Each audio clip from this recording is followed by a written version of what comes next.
Happy Monday. Welcome back to the Wolff Den presented by Win Again Academy.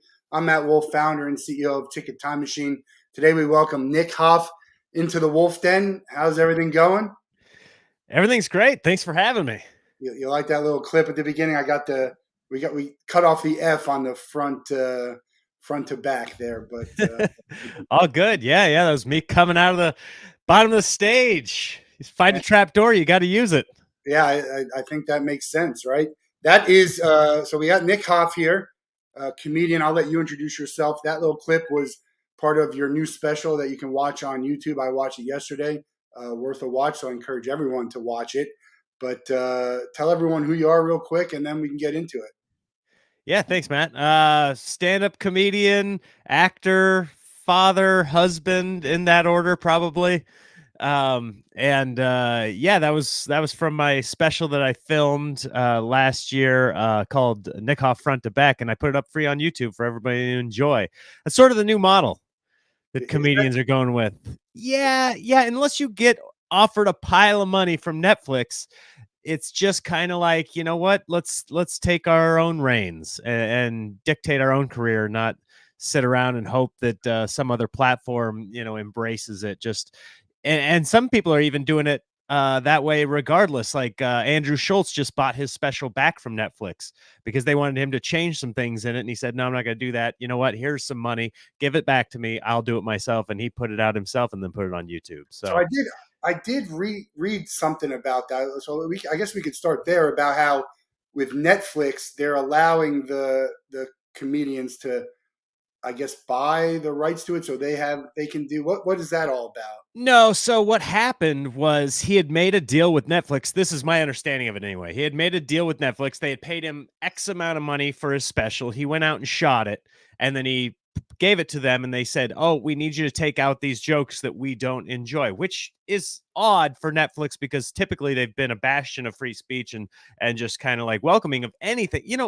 It's weird how people draw a line with comedy because on Netflix you can watch horrific things. I think they just released a Jeffrey Dahmer show. Like we can show and insinuate that people are eating other people, but heaven forbid you make an off-color joke. Like I don't know why people draw that line so harshly on stand-up comedy. I don't know if it feels so personal I'm to people. I'm with. I think I side more with you on this. So I think when you're on stage, you're doing a comedy bit. Things in comedy, there should be a Yes. lot more leeway for off color, distasteful, like rape. I mean, that's a tough thing. I think even Holocaust. Those are things in some ways. Like if you can be maybe more, it's like you're self deprecating, or I don't know. I think there's room for comedy for that. Yes, I will tell anything. I will throw myself under every bus available if I think it'll get a laugh. Like it doesn't matter to me. And so what he did to finish the story is so they wanted him to change a few things. He said, I don't want to change anything. I like the special the way it is. Um and so he said, "Here, let me buy it back from you." So I think he gave them back their money and said, just give it to me and I'll put it out. And so he put it out on his website, sold it for a few weeks on his website, and made millions of dollars. And then he put it up on YouTube. And that seems to be the new model because if you have your own YouTube channel, things like that, you control, you're the creative director. Nobody can tell you what to do on there. And so a lot of comics are going that route and finding their audiences that way. And so that way, once their audience is there and enjoys it, that's why I put mine out there. So people watch it, they subscribe to the channel, and then when I have new stuff to put out, I can get it out to my fans and things like that, rather than just count on an HBO or a Comedy Central or a Netflix to get that content out. I can do that myself and dictate it on my time frame. So that's kind of the new model for comics.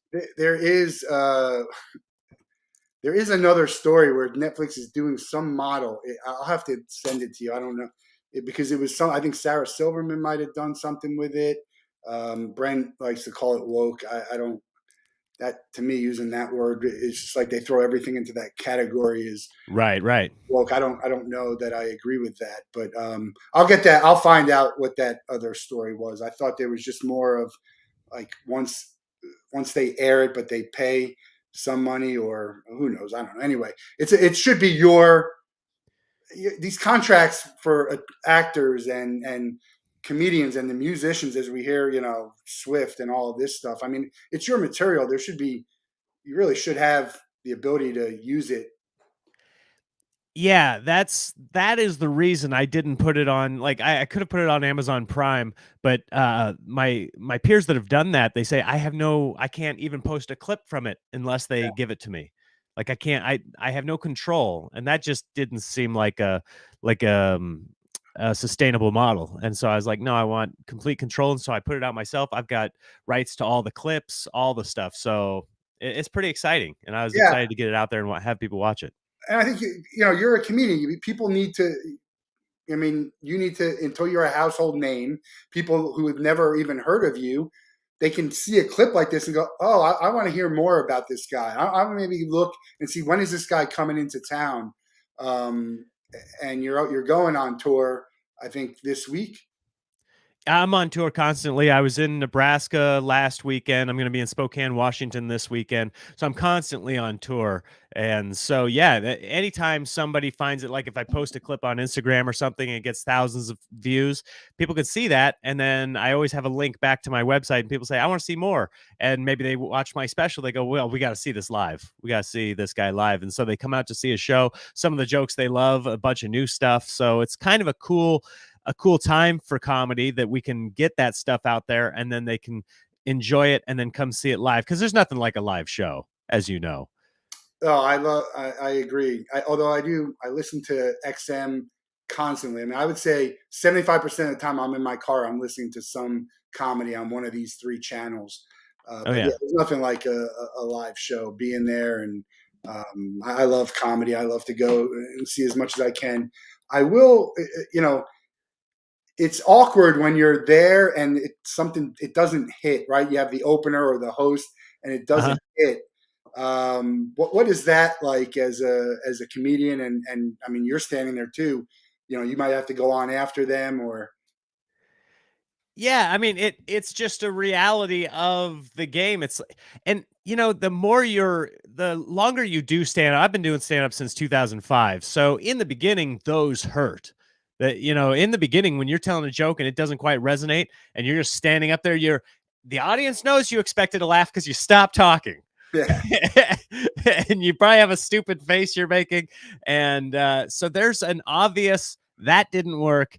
And they know it, you know it, and you either admit it then, which can sometimes help relieve that tension. There can be an awkward laugh, which sometimes you'll take. But the longer you do it, I liken it a little bit more to a basketball player missing a shot during a game. It's like not all of them are going to go in. yeah. You tried something. You tried that fadeaway jumper. It didn't go in. Who cares? You're gonna sit there and be awkward about it? No, this is the job, and you won't make a shot you don't take. And just because you took it didn't go in doesn't mean the next shot won't go. So just keep playing, keep working. And I think more than ever with shows like this and podcasting and things like that, like I think audiences are becoming more savvy, and they're kind of hip to the idea of what's going on. They understand, you know, some of this is stuff you've written and some of it's stuff you're currently writing and trying. So it's cool kind of seeing how the sausage is made.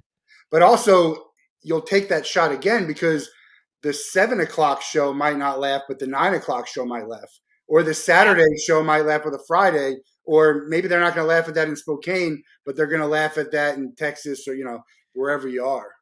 Absolutely. I have a brand new joke I'm doing about Spirit Airlines, and the previous 3 times I told it, it had crushed.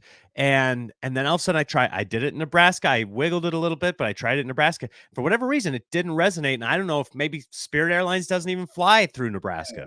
So it just doesn't resonate with them. But for whatever reason, there's all these little nuances with a different audience. You got to kind of like construct it a different way. Maybe they're a little older. Maybe you're doing a college crowd with younger kids. They didn't want to hear you talking about your kids. They're just out there trying to find a way to get alcohol. Who knows? Yeah, it's interesting, the crowds. I mean, I've been to a lot of comedy, and you just never know. I mean, it's as long as you get, what I said, what percentage would you like to have laugh? Obviously, you want all of them, but at what what's a successful set? Do you ever think about that? Like, hey, if I can get like sort of half of the crowd on my side, that's pretty good. I like 90%. I like 90% because 10% of a crowd has no sense of humor, probably. Right. And you don't want to you don't want to be jello that just kind of fits any mold, right? You want to have a clear Timmy, I see that. That's my wife. We'll have to get it in before the end of the She show. wants to hear the Spirit Airlines. All right. Yeah, you don't want to fit every mold because then you're just this person with no voice, no clear cut sense of humor, and you're just kind of, I don't know, that seems a little weak to me and flavorless. So I don't want to hit everybody, but I want to hit that 90% mark where even if I'm not necessarily your cup of tea, you put a little sugar in it and you enjoy that cup of tea. It doesn't have to be exactly what you want, but you got to be able to see it as funny. And it making somebody laugh, I've said, is like it's an involuntary response at its best. You don't want any forced laughter. You don't want any kind, polite laughs. You want the thing that came and they couldn't even control. It's like almost making somebody try and sneeze. Like, what a weird thing. But that's what you're trying to get out of people. And if I can hit 90%, then I'm happy. Some people are having a bad day. They're not going to, and I will fixate on that person. I'll see the one person in the audience not laughing and go, what the hell's this guy's problem? Why does he hate me so much? Everybody else laughing, but this guy just is burning a hole through my head. And that's okay. Yeah. That's all right. Some people just aren't loud laughers. They just like I could watch stuff. I love Family Guy. I just Yeah. don't find Yeah. myself laughing out loud that much for, but I think it's very funny and I'm really enjoying it. So that's another, and in a comedy club, that's not a great audience member, but it's still someone who go away really enjoying your show. Absolutely. I did a show in Tucson, Arizona. This was probably 8 years ago. And the crowd was very like polite, smiley crowd, right? They're not laughing a whole ton, but they're just kind of. Yeah. And I got off stage and I hid in the green room because I was like, I just bombed out of my britch. Like that stunk. And I was hiding. And then all of a sudden, one of the like wait staff people go, hey, they want to know if you're coming out to like sign autographs and sell merch. And I was like, oh, I don't want to. And they're like, well, there are a lot of people out here waiting for you. And so I went out, I sold so much merchandise and met so many cool people. And I thought I bombed out of my mind, but they were just polite. Like somehow I caught a crowd of like, maybe it was the early crowd. I don't remember, but somehow I caught a crowd of just polite, like Yeah. You just never know. nonverbals.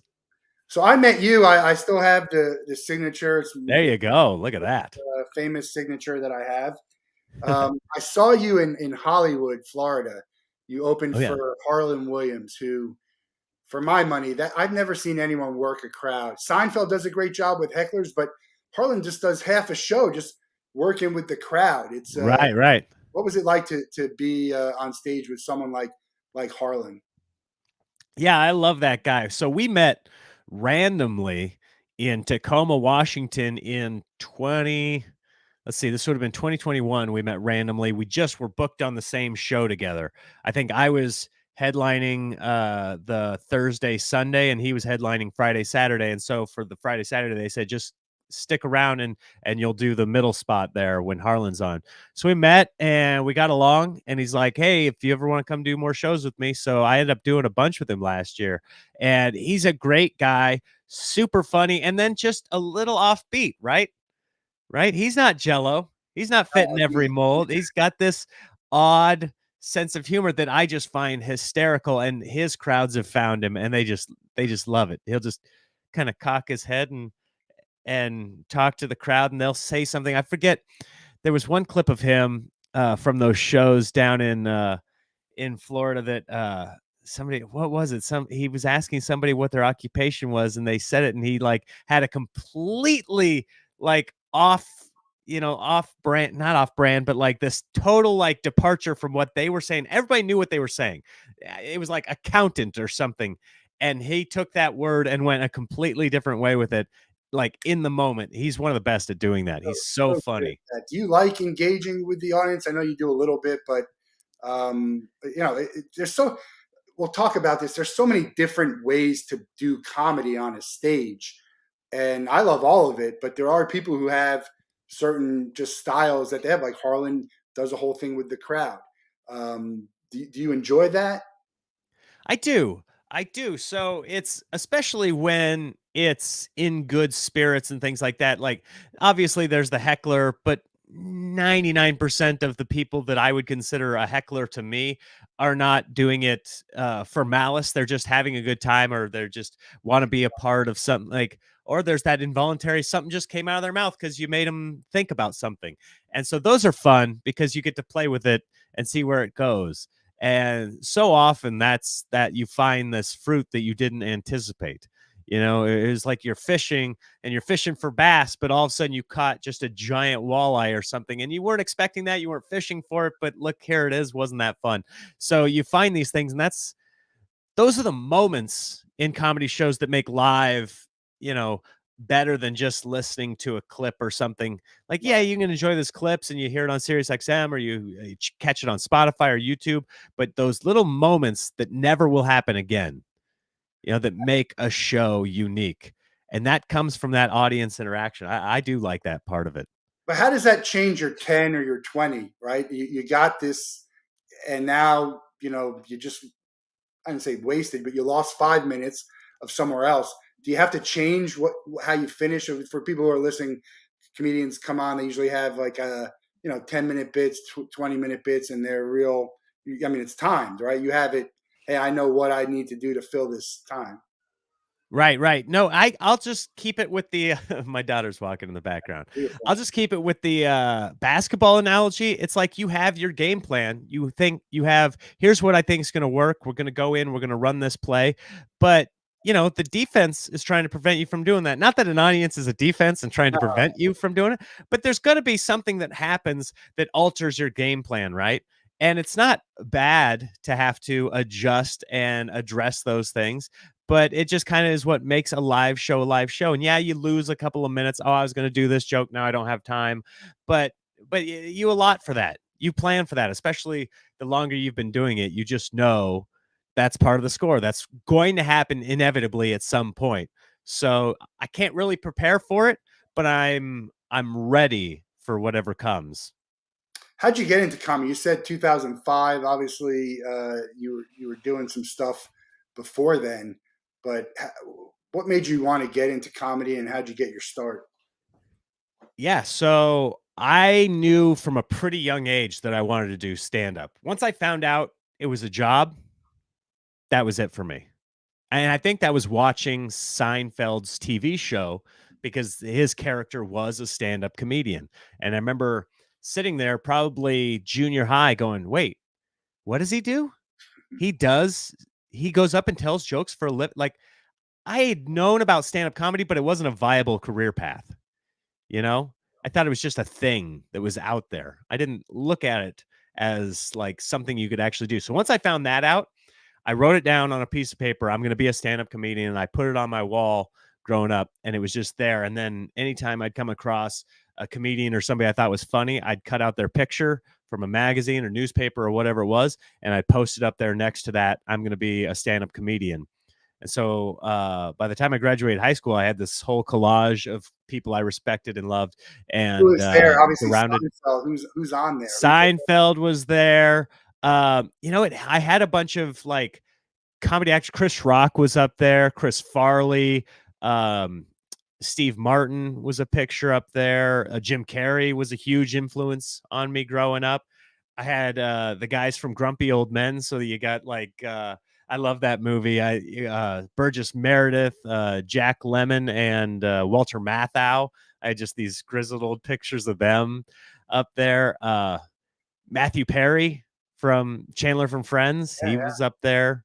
All these people that you'd run across, at the dentist office in their magazine, and just ripping a piece out of the magazine. Like, I'm gonna add this to the collage. It becomes pretty big quickly. When did you first start? Did you get up on an open mic? Did you just start practicing in your bedroom? Yeah, that's the big myth, is that you take a comb and Yeah. you you look at yourself in the mirror and you're like, hey, who's from out of town? Um, Never did that, but I started writing in high school and didn't get the opportunity to get up. I had asked a couple of places if I could get up, but I never did until I graduated college and moved out to Los Angeles. And then I would just sit in the back of comedy clubs and open mics. And I never had the guts to sign up. I think I had made it so precious from like 8 years of building it up in my head that I was so afraid to ruin it on that first one that it took me, when I moved out to California to do stand up, I just got a job and it took me 6 months of just kind of like writing and sitting in the back, just watching it happen before I ever signed up and did a show.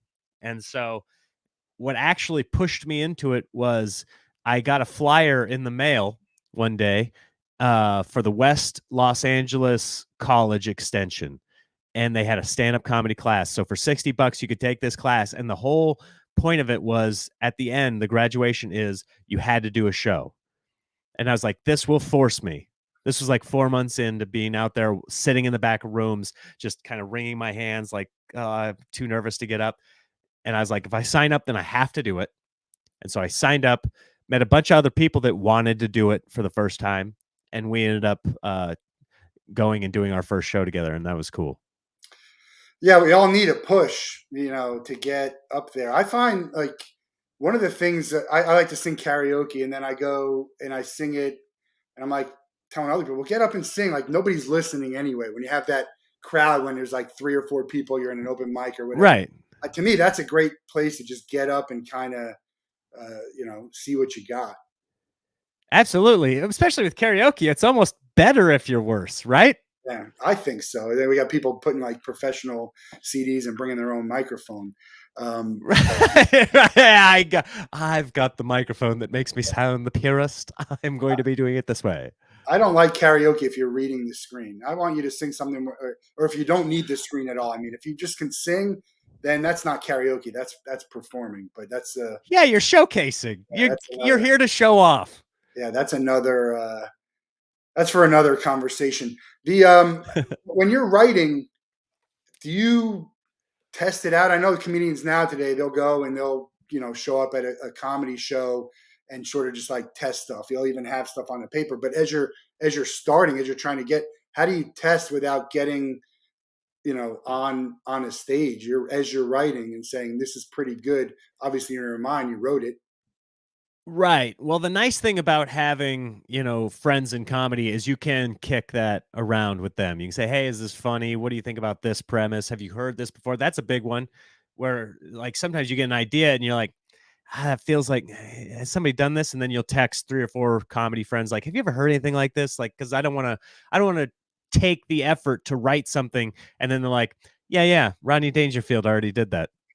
Back in 73, like I love Rodney. His "What's in a Name" bit, one of my all-time favorite comedy bits. he is such an inspiration on so many different levels because people don't realize he did comedy for like 15 years, left, became like a door-to-door salesman for 15 years while his kids were growing up, and then he came back, and it wasn't till he came back, and that whole time he was writing. As he was going door to door, he was still, like, filling up notebooks with jokes, just all these one-liners, and then he came back, and that's when he became popular. When he came back, the first 15 was really rough on him, And and then then he's when he a came great back in actor his too, 50s. and in some great movies. Oh, yeah. Yeah, but That's that wasn't till he was, like, in his 50s when he yeah. became big. Yeah, I have heard. That's another, like you say, you want to do something that hasn't been heard. A lot of stuff is like a variation on stuff that be heard. You had a really good bit that I hadn't heard exactly about. Your wife being your best friend, which I've heard it told a little bit more vulgarly, a little bit more Sure. more vulgar. But that's a tough thing because we have all these ideas that we think are funny, and we're like, somebody has to have thought of that already somewhere, right? Comedian or not, who knows, in a show, a movie, and you get, it's Right. almost like writing a song. Like you get these lyrics and this beat, and you're like, because there are outside influences, almost like the Seinfeld with Elaine when she did the New Yorker. Yeah, that's what happened to Robin Williams, and he got a little bit of like a black mark on his career in the comedy circle because he was kind of known as a guy that might say a joke that he's heard, Yeah. because he was so quick and going boom, boom, boom, boom on stage. And it was all just kind of stream of consciousness. Like he had a bunch of jokes written, but he was also just kind of saying what came in his head. And sometimes a joke that he'd heard from the night before or the week before at the club came into his head and he said it out loud. And now it's out there. And so it became kind of, and I don't think he was doing it on purpose. It wasn't like that's a good joke, I'm going to tell that, but it just like came to him in the moment and he said it. And it kind of was widely known in comedy circles that if he came into the room, to not do your A material because he might use it like on accident even. And so a lot of times you hear comics would go up to him, hey, you did my bit on the Tonight Show or what, and he would just say, I'm sorry, and he would write them a check for however much because he didn't mean to do it. It Yeah. just came out of him. And so to try and avoid that, there's going to be parallel thinking. There are thousands of comics, not a lot, not that many that are great, but there are thousands of comics doing jokes every single night. There are thousands of comics on podcasts doing hours worth of premises. There's going to be overlap there. You try and make it as unique as you can. And that's why I like telling a lot of personal stories now about my family. Like you watch the special, you're going to hear a lot of things about my wife and kids that actually happened to me. So you're like, this isn't overlap. This is something unique that happened to me. And you like doing that. I find that if a joke comes too easily off the pen, like if it shows up fully formed, I question it more Yeah. because I'm like, where did that come from? There was no effort in this.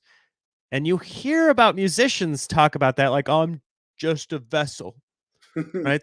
I am just a vessel and God is speaking through me or whatever it is. Like, whenever that happens, I go, maybe God did say this. Maybe somebody else said this and it just like popped into my subconscious and I'm regurgitating it. So if it comes out a little too easily, I question it. And that's the times where I text 3 friends and I say, have you heard this? Why? And sometimes like, no, that's a good bit. And sometimes like, yeah, that's that's been done, Chris Rock. So you actually helped me get into the next area that we were going. You're a Uh-huh. storyteller.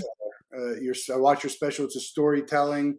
That's one form of comedy. Some people have jokes that but storytelling is great. I love that form of comedy. Obviously, it's changed for you because you have a kid now. You were married. How has the your comedy changed from when you started to what it is now?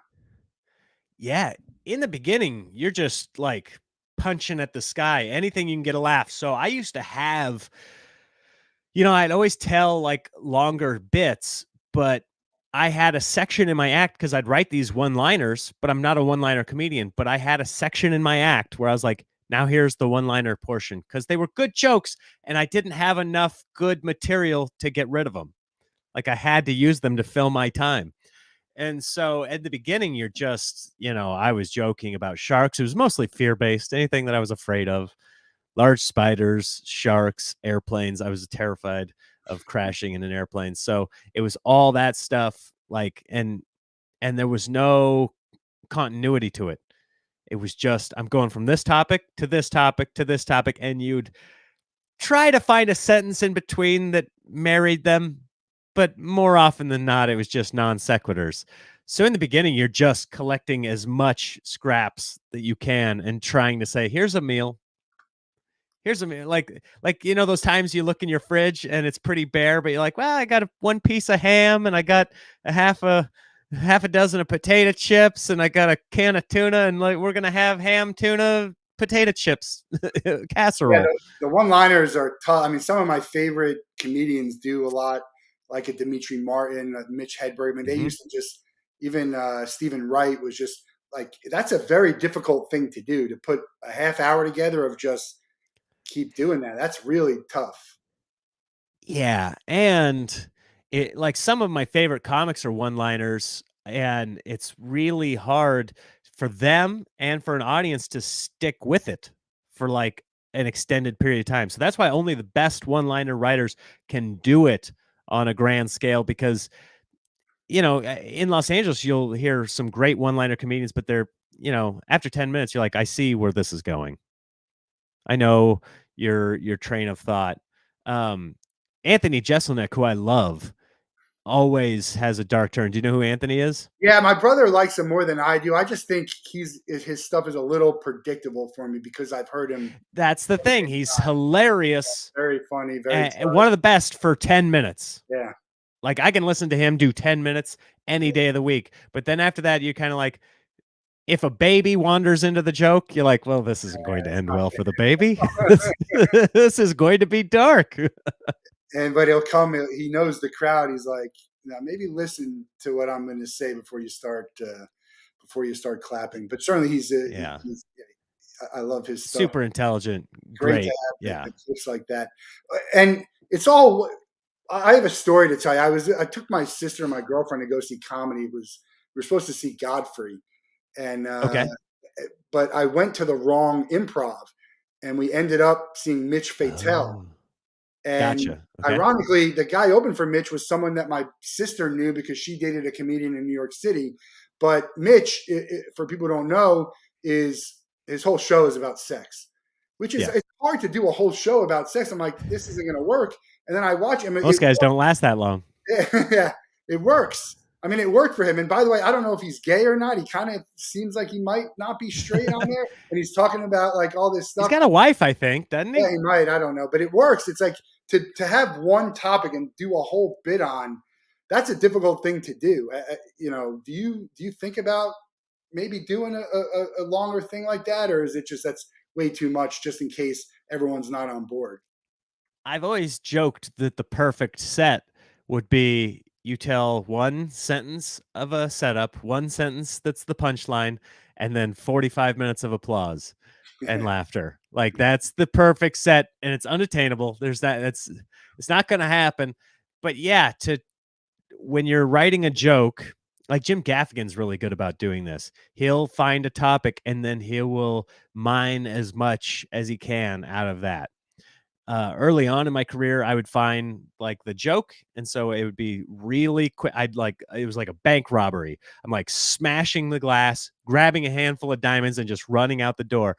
But the best will smash the glass and then pick every little jewel out of the case, not worrying that the cops are on their way, that you hear the sirens in the background, So to be able to mine something and then make it go for a whole hour, that's pretty insane and awesome that he's able to do that. I think my longest stuff is, if I'm talking about my kids and I feel like that's the whole chunk, like at 10, 15 minutes is about as much as I go. And part of it is I want to say more. I have other things I want to talk about.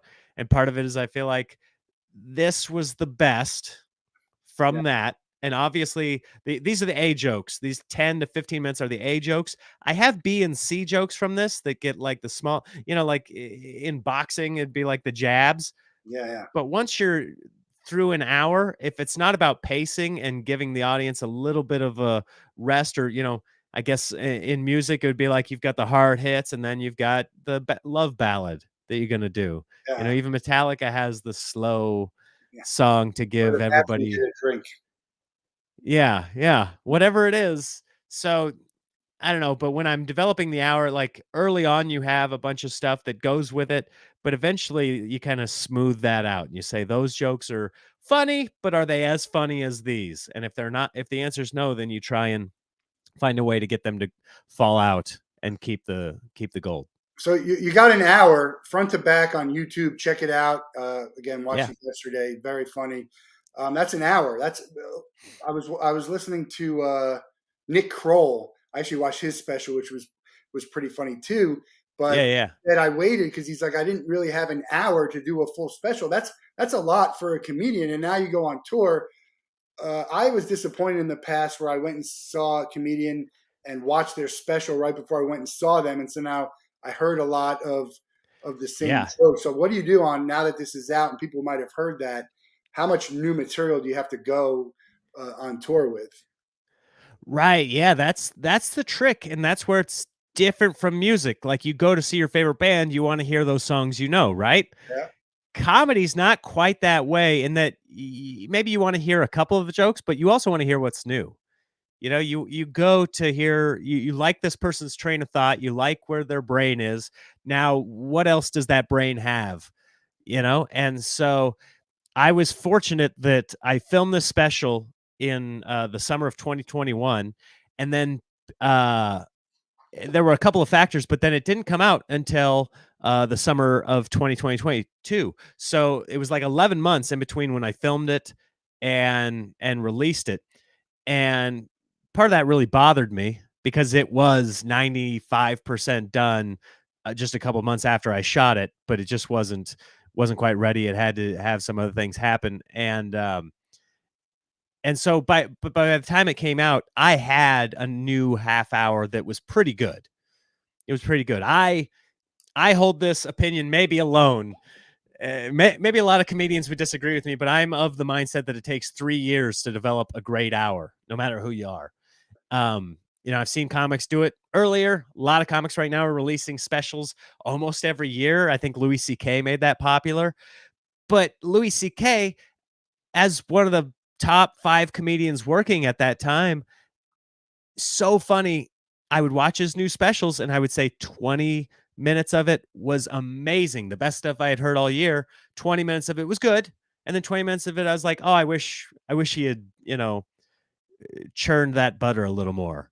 It Yeah. wasn't quite cooked. And he was the best doing it at that time. And he was getting all the best stage time. Any night of the week, several times he could go to any club in New York or LA, anywhere in the world and say, I want to get on. You got a hot crowd. I want to get on, work on this stuff. And I still felt like it needed a little more work. So if you come see me now, if you watch my special and you come see me now, you're probably going to hear 2 or 3 jokes from that special, but the rest 30, 40 minutes are going to be brand new that you haven't heard, some of which is ready to go right now and I could release it now, and some of it's like it's almost there. But you can see it and it's enjoyable, but it's going to be great in another 3 to 6 months. And So it's kind of fun like that. And I always save 5 to 10 minutes in my headlining shows where I'm like, let's try some new stuff. And then I pull out the new and we kind of talk about it and I do it. And then I will be real with them saying, maybe this was not like I did a joke about like the robots attacking us. And I made some reference to like a Packard Bell computer and I was like, would it have been funnier if I'd have said Dell? What about Gateway? We kind of have this moment of like crafting it together in a way, and it's fun, and there can be jokes in doing it that way as well. comedy is it's so tough. There's so many funny people that aren't necessarily great comedians, right? And then you could be a great actor, but maybe not funny. And maybe you're a Yeah, better actor than you are a comedian, or maybe you're a better comedian than you are actor. How what makes, obviously, I think the material, I think delivery, right? I mean, some of my favorites are, it's about the delivery for me. yeah, yeah. The funniest guy I know, Josh Garfinkel, went to college with him. He tried stand up 2 or 3 times and he's absolute garbage. He's just a hot pile of trash on fire on stage. But just talking to him one on one, the funniest guy pound for pound. And there's a very specific muscle that it takes, and it takes work. It's a craft. I don't know that some people call it an art form. That feels a little hoity Yeah, toity to me. That feels a little highbrow. I mean, I'm still talking about poop on yeah. stage 90% of the time. Is this art? Um, and so it's this weird thing. And I've said this before, but it's like if you've ever told a story and then at the end nobody laughs or nobody reacts, and then you say, "Well, I guess you had to be there." The art of it is getting the audience there in as short amount of time as possible, painting the picture so we're all there, we're in the headspace of why whatever was funny to you is now funny again. And so that's 90% of the craft, is just getting the audience to the place without being super wordy, without being boring about it, and then mining that gold, mining that laughter there. In music, people write songs that others perform, but that doesn't really happen in comedy so much for as like a stand up. That's more for No. acting and movies. Why not? I mean, Yeah, there's no. if someone has material but they can't perform, would someone use some of it? Well, now you're talking about the difference between Gallagher and Gallagher too. Um, so Gallagher, who was, a big comedy act in the 80s, who smashed watermelons with a mallet, uh, like licensed his stuff out to his brother, and his brother would go out as Gallagher 2, but he charged his brother to do that, and it was this weird like family thing, and they ended up fighting. Yeah, there's no tribute bands in comedy. It's not that way, and because it's such a personal thing. Like if I say anything that I feel like is somebody else's idea, people have come up to me and be like, "Hey, I'd love to write for you," or "I have a joke idea for you." I never want to do it because now I'm selling somebody else's thing. And I don't believe in doing that. I want to do my own things. I've got, my own things that I want to say. So why say this other person's deal? And I had a thought. Oh, you asked me about the performance side of it. So much is about the way a comedian does something. It's funny when Chris Rock is working on his new hour, he will go to the clubs and the first thing he says is lower your expectations. Like, because the audience is going nuts. Ladies and gentlemen, Chris Rock, he's unannounced. Like, we didn't know he's going to be here. Oh, that's Chris Rock up there. And he has a notebook and he says, lower your expectations. And then when he tells a joke, he will say it in like a monotone. He's not Chris Rock. Yeah. He's like, here's the idea. Because he said, I want the writing to be good without injecting my personality into it. Because I can take a C joke and make it work because I'm making a face and saying it in this Chris Rock way. Yeah, yeah. I don't want that laugh. I want the joke to be so good that it gets a great laugh on its own. And then when I inject Chris Rock into that joke that's already great, it's going to be, through the roof. And I thought I took a lot from that. I was like, yeah. And anytime I write a joke down and at the end I write exclamation point, I immediately cross out the joke because I say, nope, if I felt the need to have to sell it without it standing on its own two legs, then it wasn't written properly the first time. It, it'd be an interesting like case study or to find an audience that can hear the funniest people say something and then having nobody get up and say the same thing and what kind of reaction does it? I get that a lot even in the business world. Like I could say something, it gets nothing, but this famous person says and everyone's all up in arms. It's the Yeah. greatest idea, and this guy, wow, I never thought of that. And it'd be interesting how many people just get, you get to that certain point, it almost doesn't matter what you say. Yep. Yep. Seinfeld, it's been said about him. When his voice goes to that high pitch thing, Yeah, the audience is conditioned to laugh, even if he all says over something that part nonsensical. of it because I think he's funny without it, and I think maybe Right. he uses it too much, but yeah, I get that. But yeah, he could say anything. And if he said it in that high voice, audience is conditioned. And that's part of what makes him one of the greatest ever is the fact that he's done that so well for so many years that an entire country is conditioned to laugh when they hear that tone.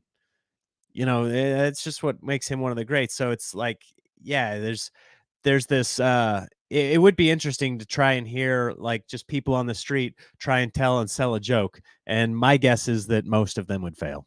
Yeah, it'd be interesting. You could probably do something like that for like the Tonight Show or one of these late nights. Yeah. They go on the street, Right. Yeah. It's just, to me, it's very interesting. I think I find so much humor and it's such a wide range of it. But I'm a guy. I say to my friends, if I'm not laughing at poop and fart jokes when I'm 80, what am I doing? I mean, I hope to laugh at that. Never think that stuff's not funny to me. Oh yeah. Oh yeah, that's I mean I don't know of a single comic that hasn't told a great poop joke. It's there. It happens to us mostly every day. Sometimes if I'm traveling, I don't get it every day, but Mhm. it's there. Like you might as well pick through it. And then when you got kids too, and I don't have any kids, but from what I hear, Yes. it's definitely an adventure. You've done some acting too. You have Mhm. you have a show that you do. Tell us a little bit about that. And is there, as a comedian, is there like, do people try too hard that you have to feel like you have to be on all the time? Um, it's interesting because yeah, you'll meet people after a show, and sometimes you can see in their eyes there's a little bit of disappointment because you're not still that guy they just saw for an hour. you're still the guy, but you're not hitting punchline after punchline after punchline. And I like to be real with people after a Yeah, show. I want, like if I'm meeting you for the first time, and did you come from far away? Like, what's going on with you? Like that. Oh, thank you so much for coming. There's nothing funny about saying thank you. I don't know. Maybe I need to write some thank probably you is material. something we can turn it into something funny, but in the context of what you're doing, it's probably not. Right. Maybe I need to write some meet and greet material, but then that just feels hacky. Now I'm not in the moment. Yeah. So, yeah, and so often people will be like, "Oh, we're going to the bar over here. Come with us." 9 times out of 10, I don't want to go there because now you're just still staring at me expecting encore. Yeah. I maybe I just worked a double. Maybe I just had 2 shows that night. I don't feel like being on anymore. I just kind of want to relax. So it is a weirdness to it. Yeah, and the acting. You've done some acting. Are you going to be doing some more acting? Your show. What's the show about, and what's the future?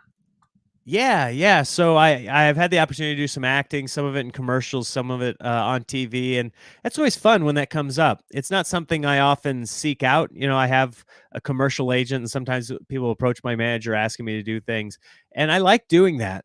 But there's something about the live show that is still my passion. And so any acting I do, I would look at it as trying to entertain people, but also trying to advance the comedy career. Because the dream is just to get to the point where people want to come see you no matter where you are, and so you can sell tickets, and as a result make more money and be able to dictate, well, maybe I don't want to go do that show in Winnemucca, Nevada. Maybe I don't have to take that gig. By the way, I love the shows in Winnemucca. I've Yeah, done I it was gonna several say, times, but maybe in 10 years I don't want to go do that one, and I can dictate that a little more because people know my name, want to come see me. I think you know it's success is so arbitrary. I think Hmm. you've been successful, um, Absolutely, yeah. but what would it take for you to feel like I really made it, and I'm at that point where it's like, here we go. When you're doing shows and most of the people at your shows are there because they're your fans. I think that I mean, I consider myself successful now, and if I go to a club, I'd say it's like 90-10. 90% of the people probably haven't seen me before, and then 10% have. And as you advance your career, you want to see that number move toward these are, people that want to come see you again. They've seen you, they want to come see you again. So that's the goal, is to get to that point where you're connecting with people on that level that they want to hear what's new. But I do consider myself, I feel good about where I am right now, and because 99.9% of the people that get into comedy don't make a living at it, and I've been able to do that for the last 12 years. So I feel very fortunate and happy that I've been able to do that. So no Netflix special, no headlining a major tour could still, obviously those are goals, love to get there, but we can have a successful career without any of that as a comedian. Yeah, you're constantly, working toward that, I think, and I don't think it matters what career path you're in. You're always at a level where hopefully you're looking to the future and saying, where do I want to be in 5, 10 years? So obviously there are goals and things that I've set out and earmarking these things. And I put my goals down. I've got a list of them right here on this board of things that I want to obtain. And some of them are like stepping stones to a loftier goal down the road. And so I say, well, this one's not going to happen this year, but if I do this, this, and this, then I'm one step closer. And maybe in 5 years, I'll continue taking those steps, and all of a sudden I'll be there. And it won't feel like this giant leap of, wow, this overnight success. You hear a lot about that. 9 times out of 10, you ask the person that's an overnight success, and they say, no, no, no. This overnight success has been 15 years in the making. Yeah, it's I hard. did these things. A lot of people don't, they do quit when they're, it's like I say, you like to do the analogy like a minor league baseball. You're traveling a lot, you're making very little money to perform in front of not so many people. How long can you sustain that? But I told you, my sister dated someone who's in the New York comedy scene, would Mhm. play at the Cellar, and been on Letterman, the Tonight Show, still not a household name, but makes a career out of it. Yeah. And it's a great career if that's what you want to do. Yeah. So where I am right now feels like like the NFL. How many people are in the NFL? Not a What do you lot. think? 70 Eh, times 30, a couple thousand. yeah, 70 times. Yeah, a couple thousand. Okay, so let's say the same exists for stand-up comedy. I don't think there are 2,000 people making a living at stand-up, but maybe there are. Yeah. Maybe there are. But let's say there are 2,000 just for the sake of argument. You know, not everybody knows all of them. You know, you got your Patrick Mahomes, you got your Tom Brady, you got your Derrick Henrys out there, but then you've got the guy that is on the kickoff team, Right. and that's maybe where my career is right now. I'm on the kickoff team. I'm making hits. I'm contributing. I'm making a living. I'd love to be on But the kickoff team. right, right. Go out there and play something you love for a living. So that's where I feel like I am, and I'm the backup running back. I'm trying to become the guy that everybody knows that's getting that multi-million-dollar contract, and I still feel like one day I'll get there. But I just working hard and just paying my dues and building that fan Timing. base I and mean, hope. it could be timing too. That just you meeting Harlan, stuff like that. A comedian meets someone who might have a bigger role, so a little bit more influence, and say, "Hey, I like what you do. I want to see some more. Can you come on a show with me, or can Yeah, I introduce you to absolutely. this person or that person?" Yeah. Yep. What would you Yep. be doing if you weren't a comedian? I know you said a lot. I mean, you thought about the whole life, but Right, right. If I wasn't a stand-up comedian, well, what I went to school for was marketing. I wanted to make TV commercials. I wanted to write those. Um, so I'd probably be doing something in advertising. That jingles. was I don't know about jingles. Charlie That Sheen, could be you fun write for me. jingles like Charlie Sheen. You know what I told people one time? We were at a dinner party and they were, doing some stupid icebreaker like, if you could do anything, what would you do? And you had the idiots. They're like, I would do exactly what I'm doing now. I'm living my best life. And you're like, okay, shut up. That's not the game. But what I said that night was, I would love to design a ride at Disneyland. That'd be cool. I think that'd be awesome to take it from beginning to end and get with the engineers of the roller coaster and stuff like that. And we're gonna put I think that'd be cool. Are you a Disney, coaster guy? I like roller coasters, but Yeah. because they scare me. I like if Well, we that's go why to Six everyone likes. Flags, I'm freaking out, but I do enjoy that. But I enjoy the Disneyland ones too because it like is an escapist opportunity, and I think I think there's so much more there that they can do. So that Disney had a documentary that was like somebody's a coaster enthusiast. Somebody Disney put out like this documentary called The Imagineering Story, and they have people there that do that. And I thought that's such a cool job to be able Engineering, to. right? I think you need the engineering degree.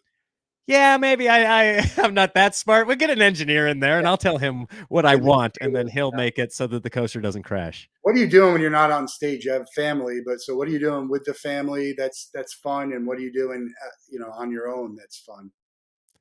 Yeah, yeah, hanging out with my kids, hanging out with my wife, that's, takes up a decent portion of my day. We're out there bike riding or playing football or something. We also like, um, I like getting my kids together and like building a fort and then kind of filming like a short film. Like they'll tell me what they want it to be, and we'll kind of like put it on film. Then I'll pop it in the computer and we'll edit it together and stuff like that. So we have fun doing those things. You know, I I'm just like anything else. I like sports. I'll watch some football.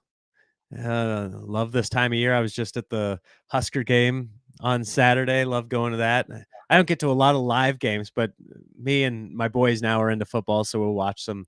We'll watch like a quarter together or something every week. Yeah, no, Nebraska, nothing good going on there now, but maybe someday they'll be back. We won on Saturday. The Huskers won on Saturday. We're back. We're back, baby. They're back. What are your favorite comedies? Give me a couple of TV shows, a couple of movies that you really like. Okay, well let's hit a classic or two, and then I'll talk about like new stuff. So, classics, things that people don't often think about. Movies, I if I find out you haven't watched the movie Dirty Work, I'll sit you down and try and force you to watch it. Love Norm Macdonald. Norm Macdonald was one of the best. It's such an underrated comedy. I His love the last old stand up was weird, but it was the one interesting. in his house. Yeah. Yeah. I didn't see the whole thing. Yeah, I kind of didn't want to see him like that. Yeah, yeah, I can understand that. Dirty Work's a funny movie. Dirty Work is amazing. I already talked about I love the, Grumpy Old Men and Grumpier Old Men. Um, Obviously, the Farrelly brothers had a big impact on me, like the Something About Mary and the Dumb and Dumber. And I got the opportunity actually, Peter Farrelly, one of the Farrelly brothers, cast me for a Miller Lite commercial back a few years ago, so that was cool to be able to work with him. And I was just nervous being there with him the entire time. That was cool. And TV, Seinfeld, The Office, Curb Your Enthusiasm, those are highlights. Um, Did you see Things The I'm Long watching. Shot on Netflix? My someone told me to watch it, and I had no idea that it kind of intertwined with Curb Your Enthusiasm. It's called The Huh. Long Shot. It's a 40-minute documentary about a guy who was accused of murder, and somehow it ties into Curb Your Enthusiasm. Oh, yes, yes, I know this story. So he was accused of murder and he was, exonerated, if that's the right word. I Yeah, just yeah, it popped in my head, because they filmed an episode of Curb Your Enthusiasm that had crowd shots of Dodger Stadium during a game because really Larry cool. was at a Dodger game, and the guy was there when the murder Crazy, happened. cool. Crazy. And so he had to, like, find all the dailies and footage. I mean, that's a cool thing, That yeah. was a I'm great gonna watch it. episode. The carpool lane hooker. Right, right, right. We've all thought about that. Yeah. Um, yeah, so Curb is great. Things I'm watching now, I mean, everybody likes Ted Lasso, I feel like. Mythic Quest, which is Rob McElhenney from, Always Sunny in Philadelphia. That's on Apple Plus. That's a TV show that I think is really funny. Um, let's see, comedy movies. What did I think was really funny recently? I don't know that it was comedy, but the new Ghostbusters was really good. Oh, I liked it. Yeah. Yeah, right? Like, Afterlife, that was really good, but I guess it wasn't, just a full-blown comedy. No. Uh, I'm trying to think of new comedy movies that I've absolutely loved. That's a hard one. You got any? The new ones, I haven't watched a lot. I watch a lot of Netflix movies, but nothing's coming to mind. I watch the same. I mean, I'll watch the all classics anytime stuff comes on. For Right. me, Ferris Bueller is maybe my favorite comedy. Um, and I know people will kill me, but I really like Caddyshack too. It's not putting in my favorite, but as Are a you movie, hold I think on, are you it's screwing good. with me right now? No, I do like Caddyshack too. People hate it. Matt, I'll tell you what, I've been in like verbal abuse fights with people about this. Caddyshack 2 is a better movie than Caddyshack 1, and I will take that to my grave. It just works for me Yeah, better than the first one. And the lead guy is more likable. The whole thing, Caddyshack 2, I love it. And what's his name? Randy Quaid yeah, yeah. out there with that I'm there's not that sure one. it's better than, but it's a good and it stands on its I own. see that you've drawn a line of separation between my argument and yours, and that's fine. That's fine. Not I'm a everybody lot has to closer to agree. you than everyone else who says it should Caddyshack never have been 2 made. is funnier. Yes, it's cheesy. Yeah, no, it does not have Rodney Dangerfield. It doesn't, but for my money, what's his name? Mrs. Esterhouse. What's the Accurate. he's also from Aykroyd is fantastic in it. Jonathan Silverman's such a likable character.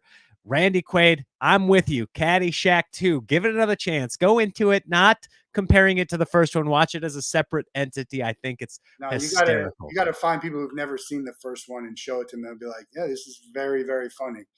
But Yeah. look, everyone has tastes and hard opinions. That's a big that's a big opinion that people have. When you talk about a comedy movie, there's not a lot of other movies that really people feel that strong Yeah, you like know that. what? If I'm watching it with friends, I'm telling you what, Caddyshack 1, I can see the value in it, but to me, it feels a little bit like Citizen Kane, where we have this reverence for it because we feel like we're supposed to, because it has these comedy legends in it. And yes, there are some very funny parts, but by and large, it's kind of a, jumbled movie that was kind of hacked together. Like, you can see that the product that you have now was not the initial intent. And as a moviegoer, like, to me it's a little bit disjointed, and as a result the comedy doesn't work as well as Caddyshack 2 does. As I'm admitting, Caddyshack 2 is very cheesy, Yeah. but I think it has some really funny comedy moments. Do you think, like for me, speaking of Randy Quaid, I watch Vegas Vacation. Every time I watch that, I think it's better and better. I mean, it's a really dumb. It's like these dumb. People would shut it off halfway through, but I'm like, this is great. I love it. Absolutely. You know what? That's a perfect analogy, and we're talking about some of the same actors. Now, as the vacation movies go, Christmas is at the top, and then I go Vegas, and then I go original vacation. And so many people will hate you for putting Vegas above original, but to me, it's just funnier. Yeah. It's just a funnier movie, and Randy Quaid's never funnier than that movie. He's Um, so great you can as watch Cousin Eddie. his comments lately. Those are, I don't know if they're funny or sad, but Well, he's an insane individual, right? But, what are you gonna do? Some people lose their minds. yeah, Doesn't mean that what they had wasn't fantastic. no, I agree. It's Chevy Chase is taking a big fall like that too. Chevy Yeah, Chevy, one by of and large, people say not a very nice guy to be around, but, one so of the we're just gonna greatest comedians of our time. yeah, just a great straight I he's think. not a straight man, but he seems like it, yeah. Where would you bucket list to perform and with who? You set the So stage. You say I'm performing here, and here who I'm performing with. I don't know that I have anybody that's a with. It would be surreal to do a show with like a Seinfeld or some of those legends. I've been fortunate enough to go on the road with a couple of legends over the last several years. I toured for several years with Foxworthy and Cable Guy, and even though my comedy isn't like that blue collar style, like I still have the family jokes and stuff that worked for their audiences, and those are both great guys. And I got to do like these giant arenas, which was just really cool. But the one place that is kind of bucket list want to perform is the Washington, D.C. Improv, because that was the first place I ever saw a live stand-up comedy show. My family was there on vacation, and everybody got to do something they wanted to do. And when my parents asked me what I wanted to do, I said I wanted to go see stand-up comedy. And so we went and saw a show at the DC Improv, and it's always been like stamped in the back of my head of this is a rite of passage. I need to do this room, and I Who haven't had the was it? opportunity to do it yet. You remember who it was? Un- Unfortunately, it was a comedy hypnotist who still, I mean, as far as that goes, he's funny, but like it wasn't somebody that's like, oh, I got to see this guy and now he's great. It was a comedy hypnotist, and it was still a surreal moment to be there. At the time I was in high school, so I felt like I was kind of being allowed into this adult world. Like the first time you got like snuck into an R-rated movie, it kind of felt a little bit like that. So that place stands out in the back of my mind as, boy, wouldn't it be cool to do this? And then there's like Red Rocks, just outside of Denver. Just looks like a I've really never been amazing there for venue. anything. I got to get there for an event. Um, uh, One last question here. Mount Rushmore. I always like to have a Mount Rushmore. My friend, uh, he gave his Mount Oh, Rushmore. there you go. He gave That's five. five. That's five. We're adding a head. I'm actually going to see Tosh for the first time next month. I've seen Burr. I've seen Gaffigan. I haven't seen Louis C.K. Who would you put right now? Nate Bargatze, one of my favorite. Bargatze, yep. I love to see him perform. Who would you put as maybe either your fourth favorite? All time or right now? Let's go right now.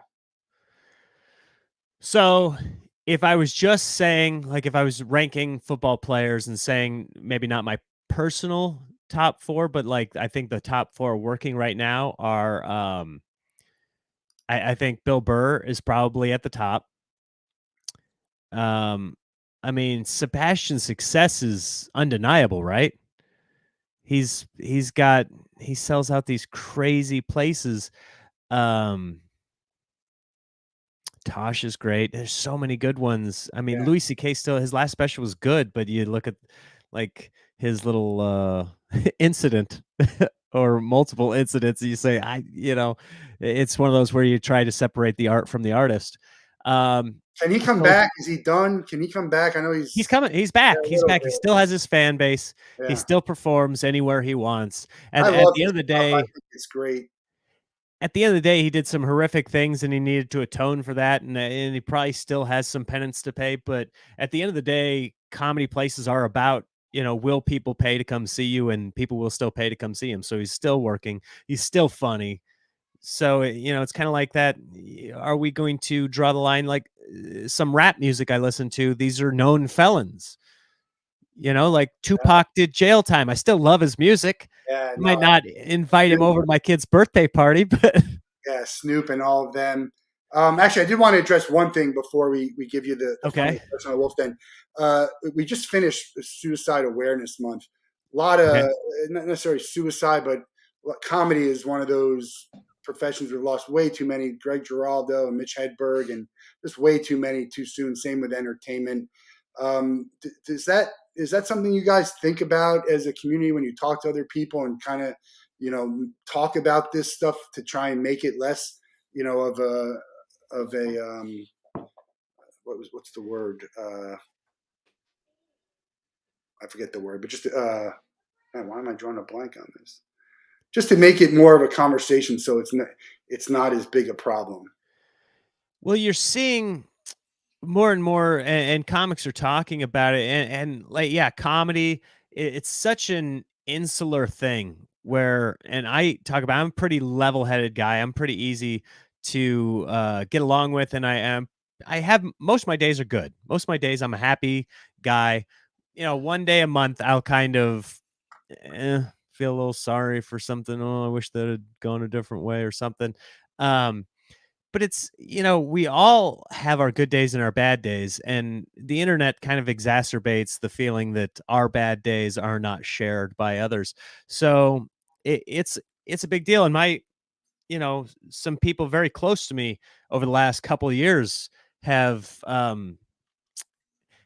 taken their life, and it's one of those things that you like, man, we need to be supportive of each other, and we need to.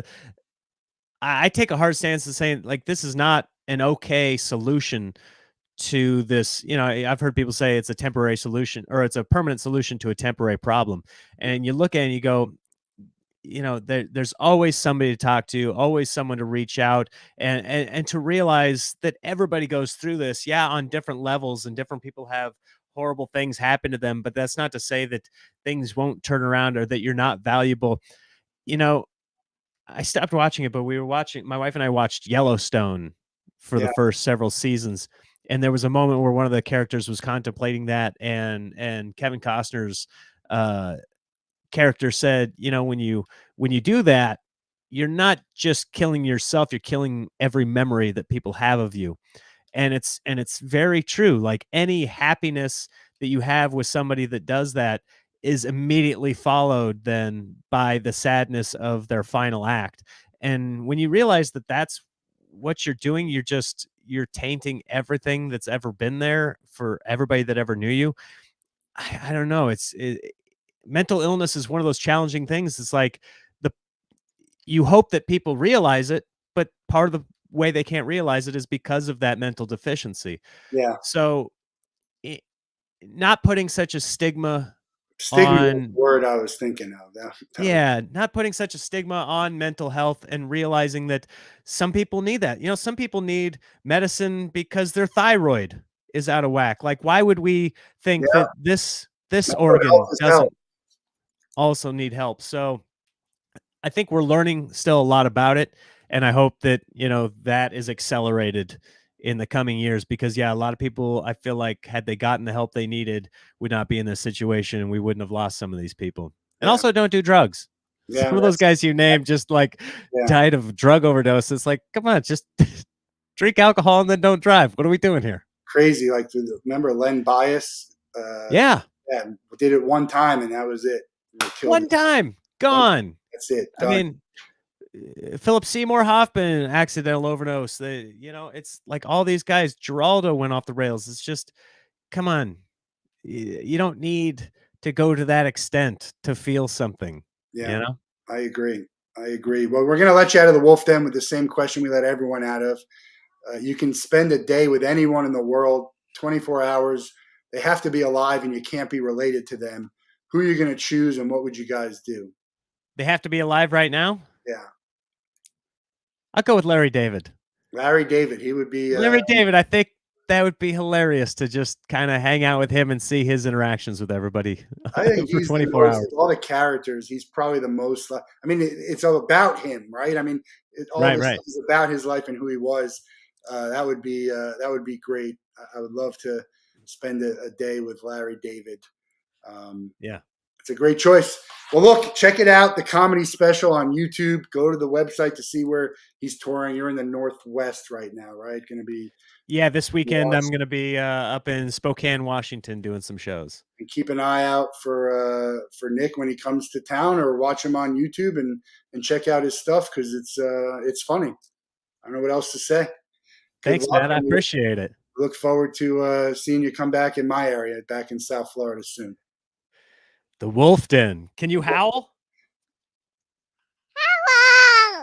That's not bad, not bad. It's not the She best, said the word. not the best Had it. howl or not the worst howl we've had on the whole. So we're right in that nice. There you go. Beautiful. All right. Well, enjoy the time with your daughter and the family, and good luck on the road. And we'll talk to you soon.